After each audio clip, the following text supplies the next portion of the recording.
Кыргыз бермети Ысык көлдүн ажайып сулуулугуна кимдер гана суктанбаган, керемет таасирине кимдер гана багынбаган. Бул көркөм дүйнөнү карап туруп, анын элесин тартып, ага обон жазып, жүрөк түпкүрүнөн ырлар жаратып, бул көрүнүш ар бир чыгармачыл инсандын делебесин козгоп келет. Ошентсе да Ысык көлдүн көркөмүн бүгүнкү көрсөтүүбүздүн каарманындай эч ким даңаза кылып айта албаса керек деп ойлоп кетем.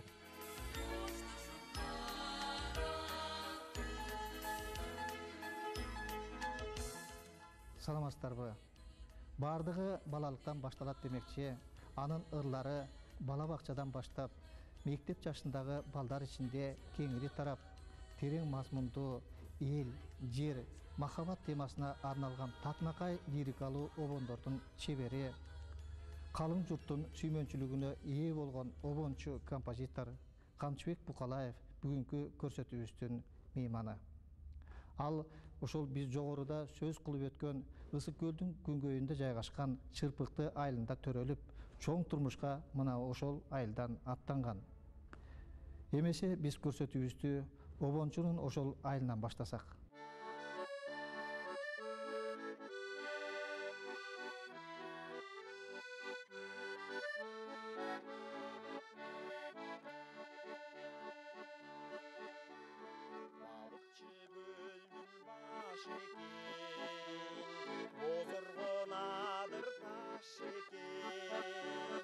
Таштуда болсо бул жердин кыздары сулуу наз экен, наздыгына да мас болуп, ой жалжалым ой бир жүрөр күнүм аз экен.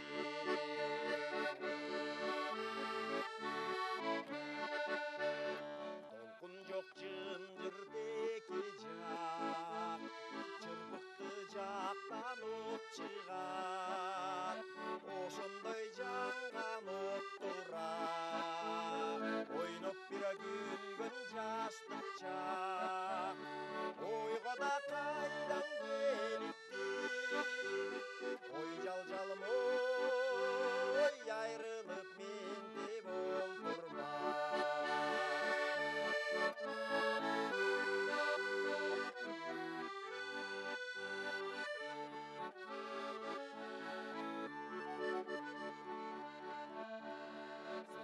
Алма сабагы, мен болсом күздүн шамалы, сен болсоң айдын жамалы, мен болсом көлдүн чабагы. Кайрылып эсем көргүчө, ой жалжалым ой замандан бакыт табалы. Кайрылып эсем көргүчө, ой жалжалым ой замандан бакыт табалы, замандан бакыт табалы.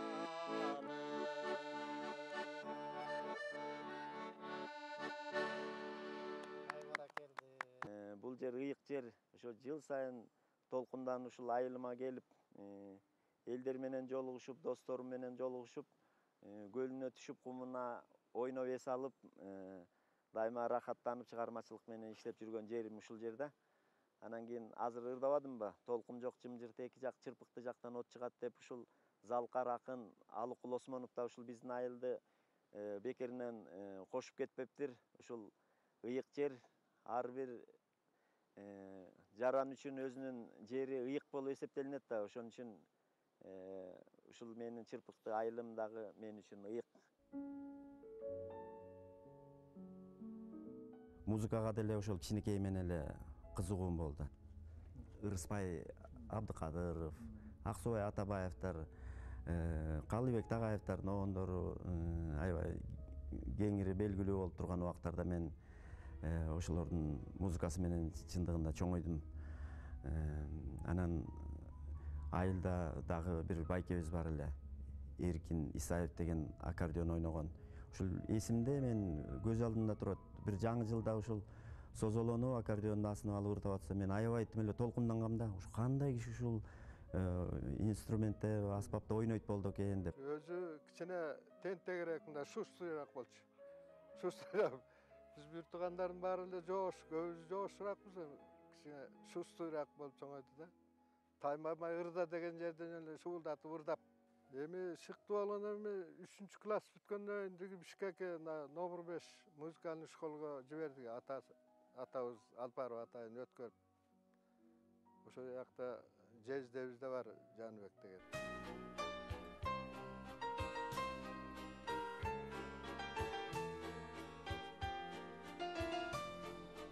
Абдыраев интернатында дагы аягына чейин окубай калдым да. Кийин дагы мен ошо чоң классикага мындай тиги жанагы композитор болуп, профессионал композитор болбой калганымдын дагы бир чети ушул кичине өзүм ойдогудай окубай калдым деп ойлойм, чындыгын айтканда. Музыка деп тектеп калган Ышкыбоз улан 8-классты аяктары менен кайрадан Фрунзедеги музыкалык педагогикалык окуу жайга өтөт. Ал кезде аваздык эстрада топтору жаштар арасында мода болуп, Камчыбек да ошол толкунга кошулат. Андан кийин жанагы алгачкы ушул оончулукты дагы ошол жерден баштап Ачык көңүл балдарыбыз деген Абзий Кыдыровдун сөзүнө жазылган оонумду биринчи чыгардым. 1976 жылы Бүбүсара Бейшеналиева атындагы искусство институтундагы маданий агартуу факультетиндеги оркестрге дирижерлук кылуу бөлүмүндө окуп жүргөндө эле белгилүү Альберт Усачевдун оркестринде Камчыбектин алгачкы лирикалык ырлары жарала баштады. Аппак жүзүң эмеспи, ансайын бизди кеңсеткен. Көчөдө басканыңда жагалданып, айтылат асыл сөздөр сага арналып. Канчалар кыялында жүзүң дайыма, канчалар жетпей жүрөт амалданып. Издеймин көлдүн ак куусун, бой жеткен деген ырлар ошол институтта окуп жүргөндө анан ырдалып эле анан элдин арасында кичине ырдалып калды, ыркеселерди ырдалып. Биз окуп жүргөндө ошол Канке Эралиевалар, Бөдөшевтар, Эсенбек Маданбеков, Аксубай Атабаевтар окуп жүрүштү. Ошолордун менен чогуу жүрүп, чогуу оондорубузду баягы Союз композиторовго алып барып, анда атай оончулар үчүн дагы катышып, оондорду кабыл алган. Эсимде Мукаш Абдыраевка да көргөзүп, Калымолдо Асанчикке да көргөзүп, анан жакшы оондоруң жакшы экен, бул жердин кичине бийигирээк, бул жердин мындайраак созсоң жакшы болмок деп алар дагы өзүнчө бир композиторский окубасам дагы оон жаатында ошолордун бир жакшы кеп кеңештерин угуп калдым да.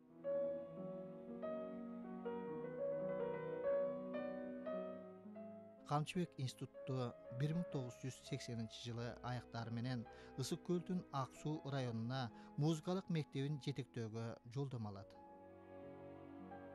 Тиги окууну бүтүп алып эле директор болот экенмин деген бир чоң максат менен эле тиги жөнөп калмакмын. Жөнөп калбай эле мен тескерисинче Чолпон атада ошол жерде иштеген балдардын бир мындай айтканда жакшы азгырыгы менен Чолпон атада калып калдым. Анткени калган себебим ошол убактарда 1 жылдай болуп калыптыр Аккуу ырбий ансамбле. Кийин белгилүү ансамбль болуп чыгып калды. 80-жылдары Чолпон атадагы Аккуу элдик ырбий ансамбле Камчыбектин чыгармачылыгындагы чоң бурулуштар болуп калды. Ошол жылдары анын ырлары кыргыз угармандарына кеңири тарап, көптөгөн белгилүү ырчылардын репертуарынан орун алган.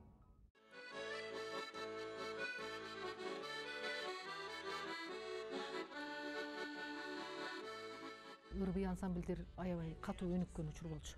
Аккуу, Бекбекей, Шаттык деген. Андан кийин мен өзүм ошо чыгармачылыгыма бутка туруп өсүп чыккан Жылдыз ырбый ансамбле. Мына ушул ансамбльдер аркылуу биз мындай областтардагы мыкты чыгаан музыканттар, ырчыларды, бийчилерди сыртыбыздан тааныптырар элек да. Ошондо эле камчыбек болуп, чоң ырбый ансамбльдердин бир жанагы мотору сыяктуу четте отуруп алып, дайыма ошол бүтүндөй бир ансамбльдин чоң программасын ойноп берет эле да. Анан бири-бирине конкуренция болуп эле аябай тиги аябай катуу чыгып атат. Бул тияка баргантат чет мамлекет силер биякта отурасыңар деген конкуренция болуп биз да анан катуу иштегенбиз. На уровне профессиональный деңгээлге чейин ошол ансамблдин репертуары бар болчу. Хорлор 3-4 голосу менен өзүнчө чакан оркестр. Ошо Аккуу ансамблы көбүнчө Букалаевдин ырларындачы. Ошол кезде эми мында айтканда аябай популярный болуп турган чагы болчу да.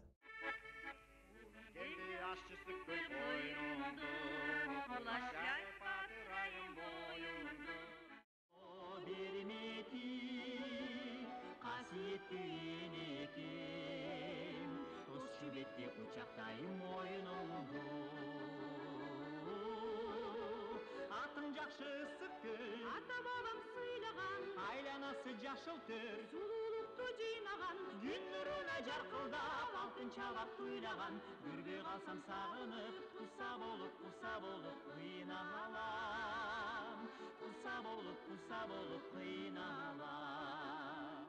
Анан кереметтүү көл кечи деген да бир ырым чыгып калды. Бул ырымдын дагы өзүнчө бир жакшы бир тагдыры бар.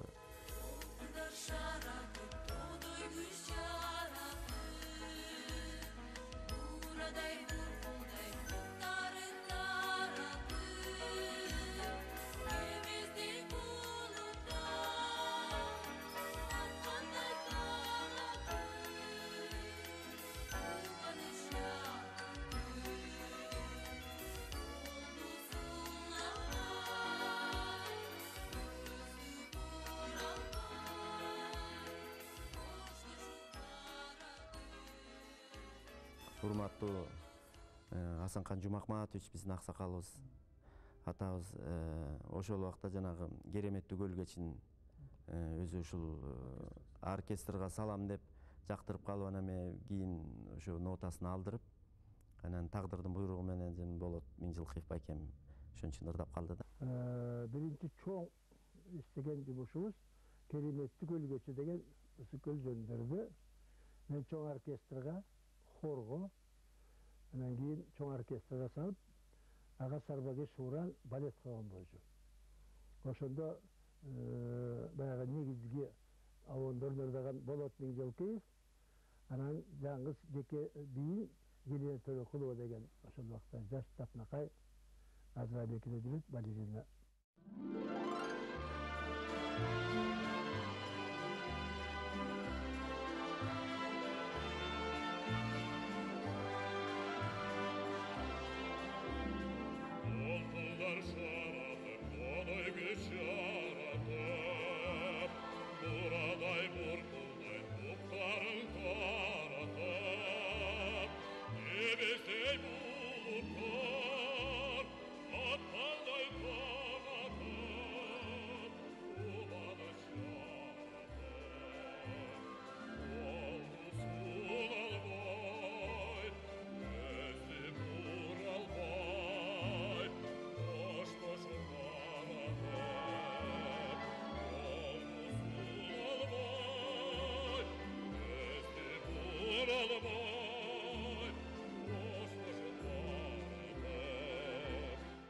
Эми бул ысык көл темасы бүтпөгөн тема. Буга деген түйүнө жетип, ысык көл өзү кандай терең болсо, чыгармачылык адамдар үчүн дагы ошол түйүнө жеткис бир керемет жер. Муну менден башка деле залкар композиторлор, оончулар, ырчылар, Алыкулга окшогон акындар, Чыңгыз Айтматов атабызга окшогон залкарлар бүт сонун чыгармаларынын баарын ысык көл темасына байланыштырып келген. Бул бүтпөгөн тема. Уже чоңураак ырчыларга бере баштадым да. Эми Жылдыз Осмоналиева ырдап калды жана көл кечин.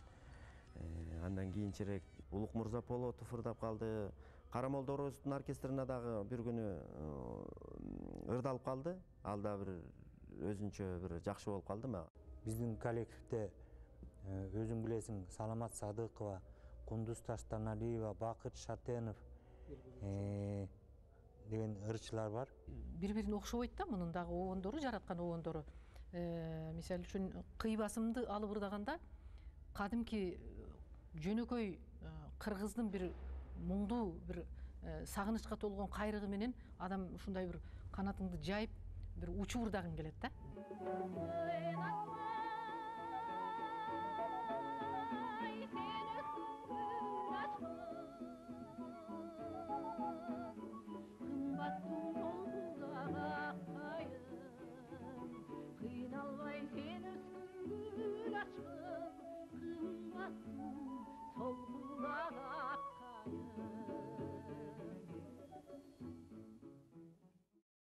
Азыр ушул тапта дагы жаңырларыбыз бар. Адашкан жамгыр деп мен азыр ушул убакта да ырдалып жүрөт оркестр менен. Ал эми адашкан жамгыр болсо, ушундай бир жөнөкөй, чыныгы аялдын темасы, бир ушундай бир назик, эч кимге көрүнбөй бир түндө бир чырактын алдында отуруп, өзүң бир моңайыңкы бир жүрөктө эң бир кымбат адамыңды сагынганыңды жеткире албасаң дагы ошол сагынычка толгон жылдарды карыткан өмүрүңдү баяндап турат ушу адашкан жамгырчы, ишенесизби?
Булуттар менен ырдестени ошол Гүлнур Сатылганова ырдап чыкпады, бир 96-97 жылдары ошол убактарда Гүлнур ошо өзү деле жаңы чыгып жүргөн убак болсо керек. Байлык үчүн бул дүйнөгө келбеген, бакыт издеп алатону жердеген. Ал ошол эң алгачкы жолу ушул чыгармачыл кечесинде ырдап чыкканмын бул ырды. Ошол сөзүн Кыялбек Урманбетовго заказ менен жаздырып, анан ошол Кыялбек Урманбетов дагы абдан жакшы жазат эмеспи? Анан ошол менин тагдырыма мындай байланыштырып жазыптыр да негизи сөзүн.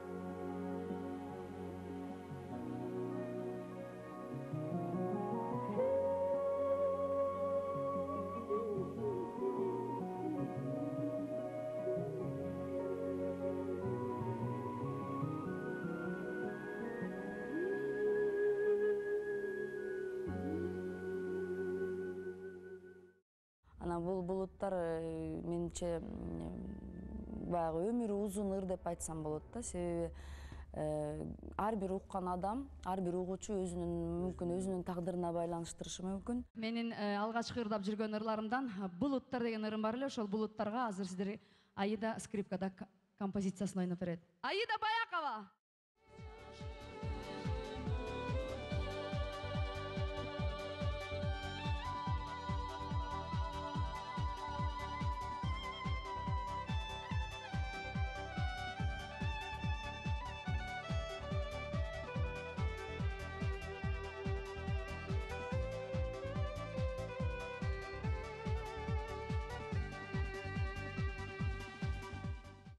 Андан кийин мен өзүмдүн баягы чыгармачылык концертимди жасап калдым 98-жылы. Анан мен Камчыбек байкеге дагы бир ыр заказ кылдым да.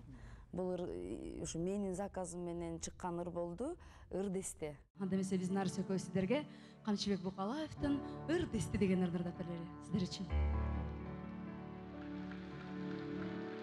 Ағылған күнгі бұлақтай, жағылған түнгі чырақтай, ырыстан бүткөн ырым бар, ырдайын бүгін суратпай, баталы қызыққа, барымына музыка.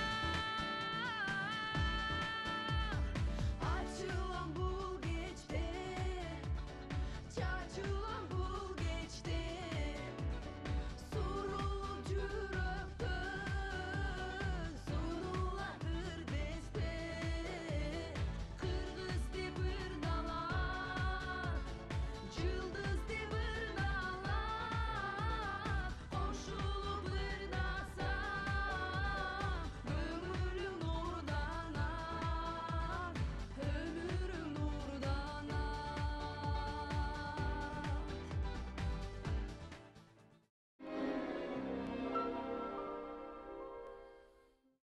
Aylasızdan kılçıkkın, kirre kaçam sekirip, daldasına kök çeptin, yaşınamın bekkinip.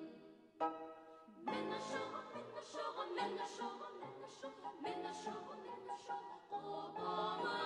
La la la la, la la la la, la la la la, la la la la. Taksabasın denden, men baldardan soran, bana hiç kim değilsen, men aşağı kobanam. Men aşağı, men aşağı, men aşağı. Өзім бір 21-22 жашымда эле чыгарган бул ырды. Анан бул ырым менен да сыймыктансам болот эми ушул 50-дөн ашып кеттим өзүм. Ушул убакка чейин ырды алып, эски деп баягы жээрип койбой балдар ырдап келатат. Анан кийин балдар темасыны деле оңой тема эмес экен. Аябай оор. Бу деген негизи өзү татаал нерсе. Баланын мүнөзүн, баланын кыялын, ошо балдардын ошо диапазонун билиштен өтө кыйын да. Негизи эле бул баканын ыры мен биринчи укканда мен өзүм окуучу болчумун анда ошо чоң класста окуп калгам мектепте. Анан Укурчинов алып келип, мен Укурчиновдун окуучусу элем да мектепте окуп жүргөндө эле. Гульмира, послушай, какая песенка хорошая, угасыңбы, укмуш деп угузду да мага. Ушуну ырдайбыз. Анан мен анын үстүнө Укурчиновдо өзү жашынакай алып иштеп коюптур хор үчүн. Мен балам дагы жанагы бака жөнүндө ырын абдан ырдачу эле да, азыр эстебимде күлкүм келип атат. Абдан жакшы, аябай ушунчалык жагат ошол бака жөнүндө ырычы.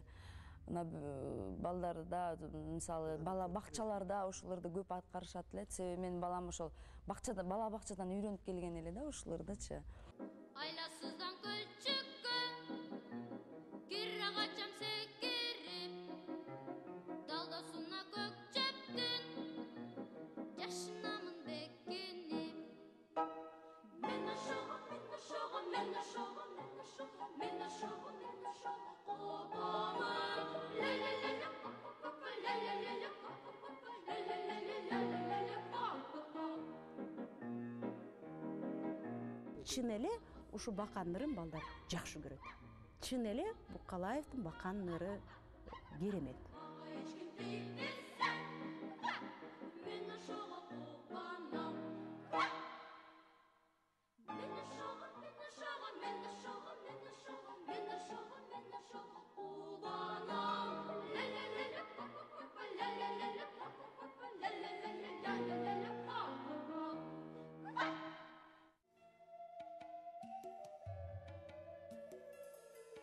Sadaqa çapalan üçün жүрүгүм,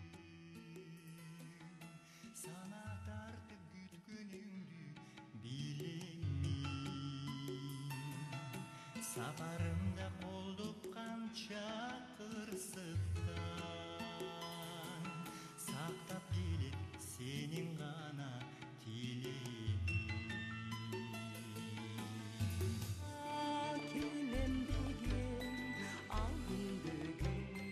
камчыбек эл, жер, махаббат темасына да арналган татынакай көптөгөн обондордун ээси.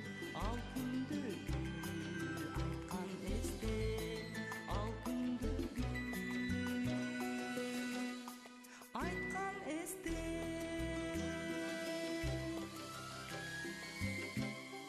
ай шыққанда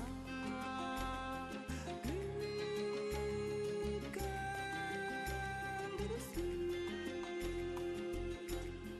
алча гүлін қарай қарай амен дане кечіктері кейттің далай далай амен дале кечіктері кейттің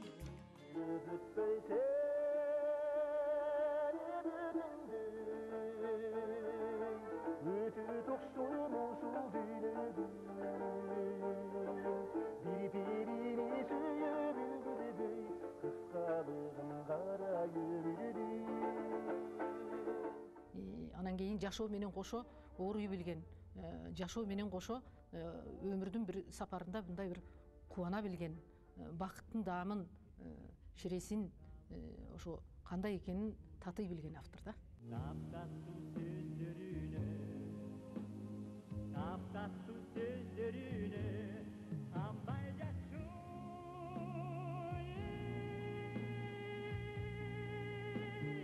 эстери эшендеген жылуу түндү таптаттуу сөздөрүнө канбай жатчу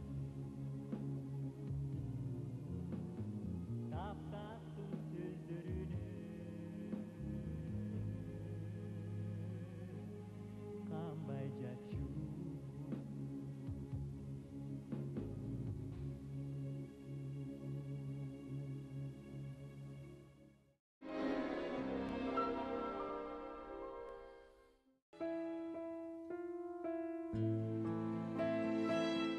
Мен бош убактымда ушул касиеттүү театрга келем, опера балет театрына. Бул жер бир касиеттүү жер да. Классика концертти жакшы көрөм. Финальную коду, да?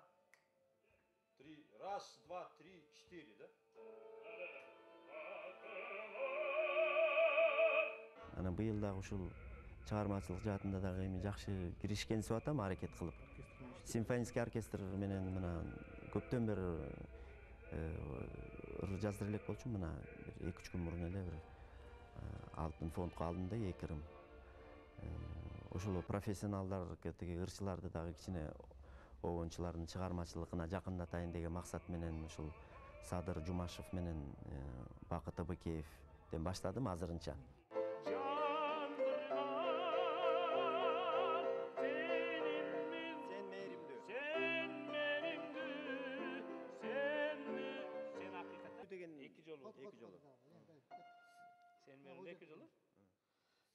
Sen mehrimdü, sen ıyıksın Bişkek'im.